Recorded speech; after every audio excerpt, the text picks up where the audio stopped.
दोस्तों उम्मीद है आप लोगों ने बैंक निफ्टी का वीडियो ज़रूर देख लिया होगा। अब ज़रा हम लोग निफ्टी को देख लेते हैं दोस्तों। निफ्टी जैसा कि कल मैंने बताया था बैंक निफ्टी का तो ख़राब लग रहा था चार्ट, जिसके एनालिसिस करके मैंने और बैंकिंग स्टॉक के एनालिसिस आपको डाल दिया है। अब बात है कि निफ्टी क्या कर रहा है। देखिए निफ्टी पे अभी एक बैंक निफ्टी से ठीक ठाक है। मैं कह सकता हूँ कि बैंक निफ्टी से ठीक ठाक है निफ्टी का चार्ट, माने इतना बुरा नहीं है जितना कि बैंक निफ्टी है, ये मेरे ख्याल से लग रहा है।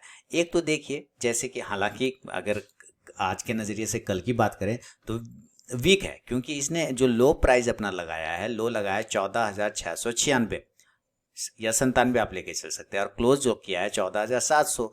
तो कुल मिला तो इक्वल है यानी कि open equal to sorry low equal to क्या है, क्लोज है। दैट मीन्स क्या है, बियरिश जोन में है पूरा का पूरा, इसमें कोई डाउट नहीं है। फीडबैक जरूर दीजिएगा, लाइक जरूर करिएगा, शेयर जरूर करिएगा और टेलीग्राम चैनल को जरूर ज्वाइन करिएगा लाइव मार्केट में कॉल प्राप्त करने के लिए। अब लो इक्वल टू क्लोज, अगर हम एक नॉर्मल कंडीशन की बात से करते हैं कि भाई अगर हमें इसी लेवल के आसपास 14,700, 720, 710 इसके आसपास ओपन होता है तो हमें क्या करना चाहिए। देखिए सबसे पहले तो इस ब्लू लाइन पे फोकस रखिए आप।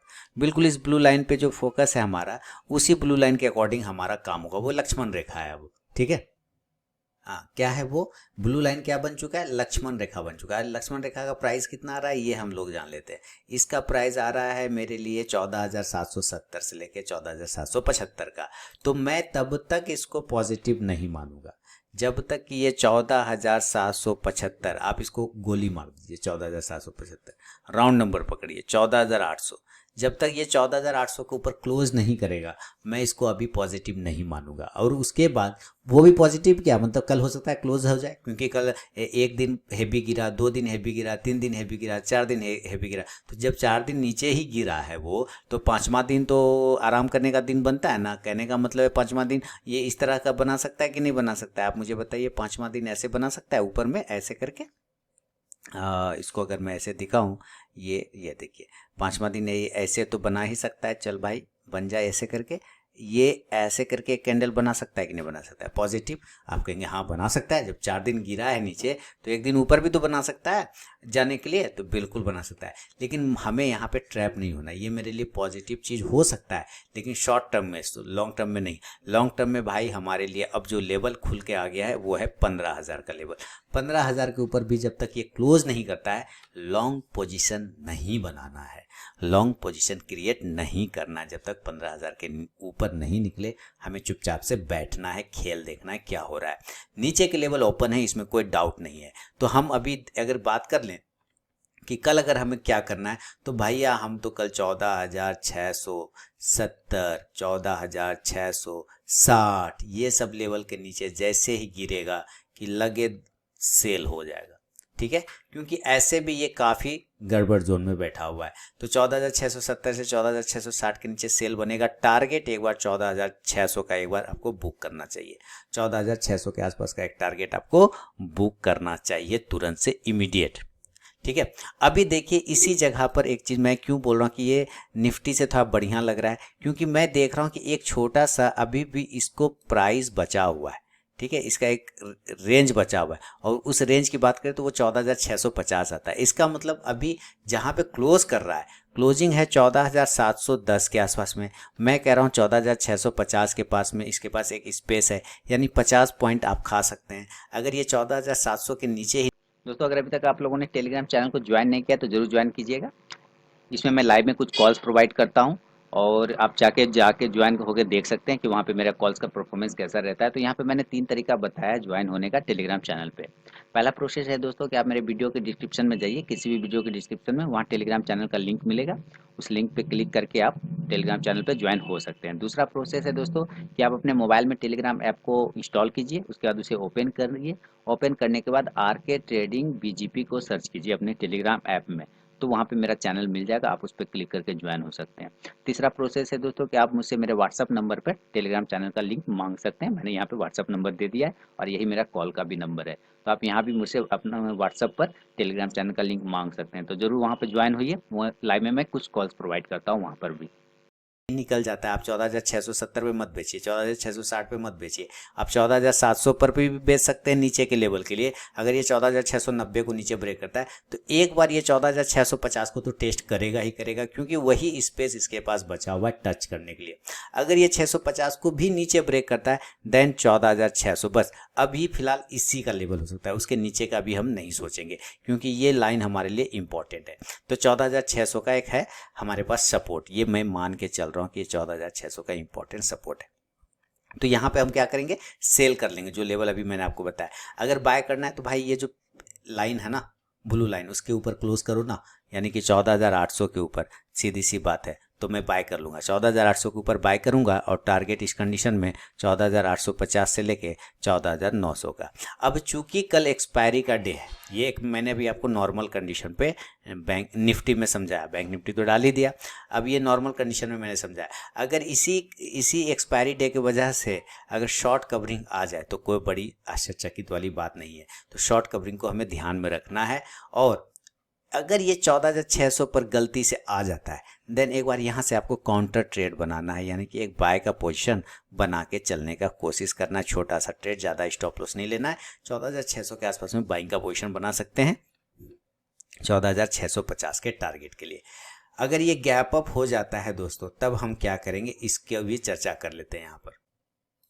तो यहाँ पे क्या करना है, आपको काउंटर ट्रेड बनाना है। किस लेवल पे बनाना है, 14,600 के आसपास में यहाँ आने के बाद एक काउंटर ट्रेड ले सकते हैं। लेकिन गैप अप की बात कर रहे थे हम लोग, कहाँ पे गैप अप हो सकता है ओपनिंग, ये तो चांसेस ही फिलहाल कम लग रहा है। लेकिन ये जो ब्लू वाला लाइन है ना, मैं इसी को मान के चलता हूँ कि गैप अप कंडीशन पे ओपन हो सकता है यहाँ पे। और वो लेवल क्या रहा है, 14,775 के आसपास का आता है। तो ये 14,775 या 750 भी लेके आप चल सकते हैं, कोई दिक्कत नहीं है। यहाँ से आप 50 पॉइंट ऊपर है, लेकिन मैं 14,700, ये मेरे ख्याल से 14,000, अगर आप ये ब्लू लाइन पकड़ के चलते तो मैं 14,800 मानूंगा कि अगर इस लेवल पे ये ओपन हो जाए तो थोड़ा कॉन्फिडेंस बिल्डअप होगा, नहीं तो गड़बड़ है मामला। अगर एक बार ये 14,800 पे ओपन हो जाए वन टाइम, तो आपको सबसे पहले तो अपना पोजीशन हल्का कर लीजिए, यानी कि आप सेल करिए यहाँ पर, ठीक है। जो भी पोजीशन ले रखा है उसको पहले निकलिए वहाँ से, ठीक है। 14,800 के पास आपको सेल करना है और नीचे की साइड में टारगेट 14,750 से लेके 14,700 तक का रखना है, ये आपको ध्यान में रखना है। क्योंकि मैं फिर से कबूल करता हूँ इस बात को कि बाइंग में अभी कॉन्फिडेंस नहीं आ पा रहा है, जो जिस तरह का सिनेरियो है। हाँ, एक ग्रीन कलर की कैंडल बन सकती है शॉर्ट कवरिंग के कारण, ये मैं मानूंगा, लेकिन वो एक्चुअल बाइंग नहीं होगा। वो बस कि ये सारे 4 दिन के शॉर्ट को कवर करने की कोशिश होगा, जिसके चक्कर में वो बाइंग बनेगा। इसलिए वो अभी मैं इतना कॉन्फिडेंस नहीं हूँ बाइंग में। तो 14,700 का एक टारगेट आपको नीचे की साइड में मिलेगा। अब बाय तो हो गया, चलिए सेल तो हो गया, बाय कहाँ करेंगे। तो बाय में फिर से अगेन बता दूं कि बहुत ज़्यादा हो कि नहीं मुझे बाय तो करना ही चाहिए, तो आप 14 बाइंग के लिए आपको 14,850 के क्लोजिंग का वेट करिए। इसके ऊपर प्राइस भी सस्टेन करना चाहिए 14,850 के पास में, और टाइम भी सस्टेन करना चाहिए। एक होता है कंडीशन टाइम विथ प्राइस, है ना, टाइम और प्राइस, ये दोनों ही उस जगह पे क्या होना चाहिए, सस्टेनेबल होना चाहिए। अगर ये सस्टेन नहीं करता है तो फिर वापस से नीचे आ सकता है। इसलिए 14,850 के आसपास में प्राइस भी सस्टेन करना चाहिए और साथ में साथ टाइम भी सस्टेन करना चाहिए वहाँ पे, तभी आपको एक मूवमेंट देखने को मिलेगा। तो इसको नज़र पे रखिए आप इस प्राइस को। तब हम 14,850 के ऊपर बाय करेंगे और यहाँ पे हमारा जो टारगेट बनेगा वो 14,900 से लेके 14,950 का बनेगा। फिलहाल गैप अप में ये लेवल आ रहा है। अगर गैप डाउन हो जाता है तब हमें क्या करना चाहिए इस कंडीशन में, तो चलिए हम गैप डाउन के भी लेवल को समझेंगे। मैं अब अगेन आपको बता दूं कि इसका जो लो प्राइस है और क्लोज प्राइस है बिल्कुल पास में है, और पास में होने की वजह से ये थोड़ा बियर जोन में जाने की कोशिश कर रहा है, बियरिश दिखा रहा है मोड, यहाँ पे डेंजर एक दिखा रहा है, खतरा, ठीक है। तो इसको भी ध्यान में आपको रखना है। अब ये भी ध्यान रखना है कि ये काफ़ी तेज गिरा है, बॉल देखिए 1 बॉल 2 बॉल 3 बॉल, जब ये आकाश से गिर रहा है, ये आकाश है ना, ऐसे से गिर रहा है, आकाश ऐसे से गिर रहा है, 4 बॉल गिरा और ये धरती पे पटका गया, ठीक है। पटका तो एक बॉल कैसे होगा, एक बॉल ऐसे करके यहाँ से उछल जाएगा ऊपर, तो यही एक बॉल यहाँ पे कल उछलता हुआ आपको ग्रीन कलर में नजर आएगा, इसका ध्यान रखिएगा। गैप डाउन कहाँ हो सकता है, तो ये जो रेड पिंक वाली लाइन है ना ये, और ये लाइन कितनी आ रही है, 14,600 का लाइन आ रहा है। कितने का आ रहा है, 14,600 का, ये ध्यान में रखिए। 14,600 ये ना, मैं गलत तो नहीं बोल रहा हूँ, 14,650 है, ठीक है, 14,650 है, तो मैं 14,650 का ही गैप डाउन लेवल मान के चलता हूँ। 14,650 में मैं यहाँ पे लिख लेता हूँ। चलिए 14,650, अगर ये 14,650 के पास में गैप डाउन ओपन होता है तो ये चूंकि एक थोड़ा सपोर्ट का काम कर रहा है, ये जैसा कि आप देख रहे हैं बिल्कुल सपोर्ट का काम कर रहा है, तो यहाँ पर से हमें एक छोटा सा स्टॉप लॉस यानी कि 14,625 के स्टॉप लॉस के साथ आपको 14,650 पर ओपन होने के बाद बाय का पोजीशन बनाना है और टारगेट इस कंडीशन में 14,700 का लेके चलना है। क्लियर है? अगर ये 14,600 को नीचे ही ब्रेक कर देता है और भी प्रेशर आ जाता है तब हम सेल करेंगे। कहाँ? जब ये 14,630 को नीचे ब्रेक करेगा सेल करेंगे और टारगेट 14,600 का पहला वाला सपोर्ट, दूसरा लेवल 14,575 का देखने को आपको मिल सकता है गैप डाउन में। तो ये ध्यान रखिएगा और फिर यहाँ पर से काउंटर ट्रेड बनेगा।